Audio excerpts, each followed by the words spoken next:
Audio Story Tunes.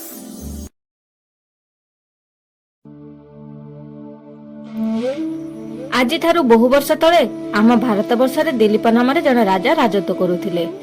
Ayodhya थिला तांकर राजधानी। से अति बड़ वीर और साहसी थिले। तांकर राणी नाम थिला सुदक्षिणा। से पति को देवता भली भक्ति करुथिले। पति सेवा तांको जीवनर व्रत थिला। अतुल राजसंपद भितर दिलीप और सुदक्षिणा सुखरे कालयापन करुथिले। किंतु सेमानक मनरे गोटिए मात्र दुख थिला। सेमानकर कौनसी संतान संतति नथिला। सेथिपाई संसारर सबु सुख सेमानक असारबोध हेउथिला। दिने ए विषय रे किछि समाधान जानिबा पई सेमाने कुलगुरु वशिष्ठଙ୍କ आश्रम को जीवा पई बाहरिले। सेमाने आश्रम रे पहुंचबा परे महर्षि वशिष्ठ राजा और रानी को संबर्धना जणाई आशीर्वाद कले। तुम्ह मानक आगमनर कारण कोन? हे महामुनि, ए संसार रे आपन को कोन अजन अछि? आपन तो सर्वज्ञ। मोर दुख कोन आपन जानि परनांती? मु सब सुख पाई मध्ये बहुत बड़ दुखी अटे। कारण मो परे मोर एही वंश लोप पाई जीवो। किछि उपाय करंतु। राजांक कथा सुनिबा परे महर्षि ध्यान बल रे महाराजा दिलीपकर समस्यार कारण को जानि पारिले। महाराज, आपनकर संतान न हेबार एक विराट बड़ कारण अछि। आपनकर बोध हुए मने नथिबो, जेतेबेले आपन देवासुर युद्धरे जय लाभ करी स्वर्गरु निज राज्य को फेरुथांती, सेतेबेले देवता माने आपनकर जयगान करुथांती। पथ धारे गोमाता सुरभि ठिया होई थांती। आपण अन्य मनस्कता जो कामधेनु सुरभि को नमस्कार न करी आगो को चली गले। तेणु से भारी रागी गले एवं रागरे आपण को कौनसी संतान संतति न हेबार अभिशाप दे देले। कोलाहल भितर आपण बोध हुए सुरभिंकर अभिशाप शुणी पारिले नाही। हेले एहार कोन किछि समाधान नाही? महाराज, आपण चिंतित हुअंतु नाही। एही समस्यार मध्ये समाधान अछि। कहंतु कहंतु महर्षि, शीघ्र कहंतु। मते कौन करबा को हेबो? वर्तमान तो सुरभि पातालपुर रे अछंती, किंतु तांको कन्या नंदिनी मो आश्रम रे रहिचंती। तुमे मन लगई तांको सेवा करो। से कृपा कले तुमर अवश्य संतान लाभ हेबो। निश्चय मु नंदिनीकर सेवा निश्चय करिबी। पर दिन सकाळु राजा और रानी उभय आश्रम रे रही नंदिनी को सेवारे लागि पड़िले। सूर्य उदय समय रे उभय राजा रानी भक्तिपूर्ण हृदय रे नंदिनीकर पूजा करुथिले। तापरे राजा निजे नंदिनी को वन को चराइबा को नउथिले। नंदिनी आगे आगे चलिले, राजा पछे पछे चलंती। काया संगे छाया भरी दिलीप निष्ठार सह नंदिनी को सेवा करबा को लागिले।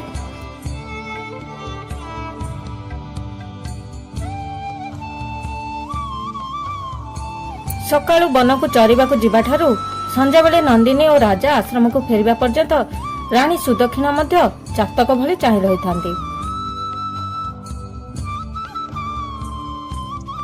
एमिति दिन पर दिन गड़ी चलला। सेमानकर निष्ठा और भक्ति देखि नंदिनी सेमानक उपरे प्रसन्न हेले। से शेष थर पई दिलीपकर शेष परीक्षा नेबा को विचारिले। ता पर दिन सकाळे नंदिनी हिमालय पर्वत ऊपर को चढ़िबा पई गले। राजा मध्य तांको पछे पछे चलिले। पर्वत ऊपर तो हिंस्रजंतु को आक्रमणर भय बहुत कम। तेणु राजा हिमालयर मनोहर प्राकृतिक सौंदर्य को उपभोग करने को लगिले। हठात एक विकट सिंह गर्जन रे दिलीपकर ध्यान भांगिला।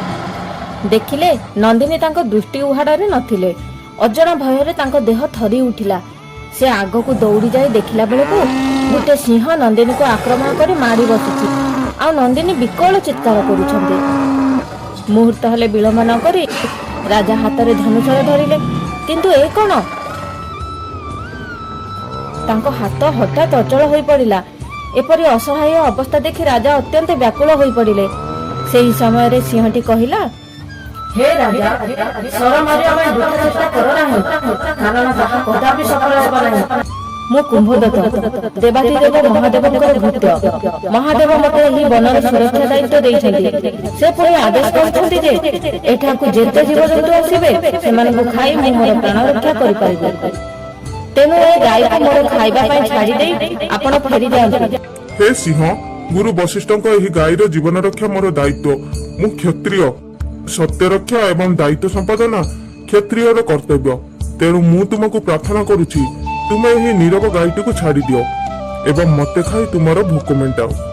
ରାଜାଙ୍କ କଥା ଶୁଣି ସିଂହ ଠୋ ଠୋ ହସି କହିଲା, ହେ ରାଜା, ମୁଁ ଭାବିଥିଲି ପୃଥିବୀରେ ସବୁ ରାଜାଙ୍କ ଭିତରେ ତୁମେ ସବୁଠୁ ବେଶୀ ବୁଦ୍ଧିମାନ, କିନ୍ତୁ ତୁମ କଥା ଶୁଣି ମୋର ମନେ ହେଉଛି ତୁମ ଠାରୁ ବଳି ବଳି ମୂର୍ଖ ଏ ଜଗତରେ ଆଉ କେହି ନାହାନ୍ତି।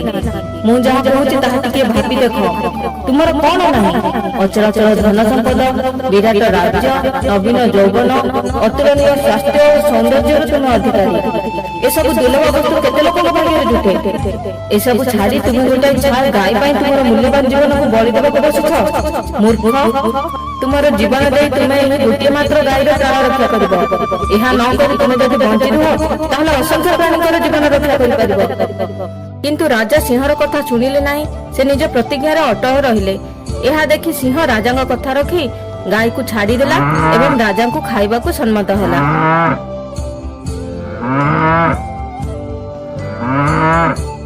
ସତ୍ୟ ରକ୍ଷା କରି ଖୁସି ମନରେ ସିଂହ ଆଗରେ ମୁଣ୍ଡ ତଳକୁ ନୁଆଇଁ ବସିଗଲେ।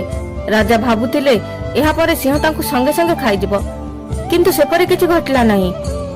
ରାଜା ଆଶ୍ଚର୍ଯ୍ୟ ହୋଇ ମୁଣ୍ଡ ଟେକି ଦେଖିଲା ବେଳକୁ ସେଠାରେ ସିଂହ ନାହିଁ, ସେ ଜାଗାରେ ନନ୍ଦିନୀ ଠିଆ ହୋଇଛନ୍ତି। ଏହା ଦେଖି ରାଜା ଅତି ଆଶ୍ଚର୍ଯ୍ୟ ହେଲେ। ରାଜାଙ୍କର ଆଶ୍ଚର୍ଯ୍ୟ ଭାବ ଦେଖି ନନ୍ଦିନୀ କହିଲେ, ହେ ରାଜା, ପରୀକ୍ଷାରେ ତୁମେ ସଫଳ ହୋଇଛ। ତୁମର ନିଷ୍ଠା ଓ ଭକ୍ତି ମତେ ମୁଗ୍ଧ କରିଛି। ତୁମେ କି ବର ଚାହ ମାଗ। ରାଜା ନିଜର ସନ୍ତାନ କାମନା ନନ୍ଦିନୀକୁ ଜଣାଇଲେ। ନନ୍ଦିନୀ ମଧ୍ୟ ରାଜାଙ୍କୁ ସନ୍ତାନ ପ୍ରାପ୍ତି ବର ଦେଇଦେଲେ। ଏହାପରେ ରାଜା ନନ୍ଦିନୀଙ୍କ ସହ ଆଶ୍ରମକୁ ଫେରିଗଲେ। ସୁଦକ୍ଷିଣା ନନ୍ଦିନୀ ଓ ରାଜାଙ୍କୁ ଅପେକ୍ଷା କରିଥାନ୍ତି। ରାଜାଙ୍କ ମୁହଁର ଭାବଭଙ୍ଗୀରୁ ସୁଦକ୍ଷିଣା ଜାଣିପାରିଲେ ଯେ ସେମାନଙ୍କ ବ୍ରତ ସଫଳ ହୋଇଛି। ଏହାପରେ ନନ୍ଦିନୀ ଓ ବଶିଷ୍ଠଙ୍କର ଆଶୀର୍ବାଦ ଘେନି ରାଜା ଓ ରାଣୀ ନିଜ ରାଜଧାନୀକୁ ଫେରିଗଲେ।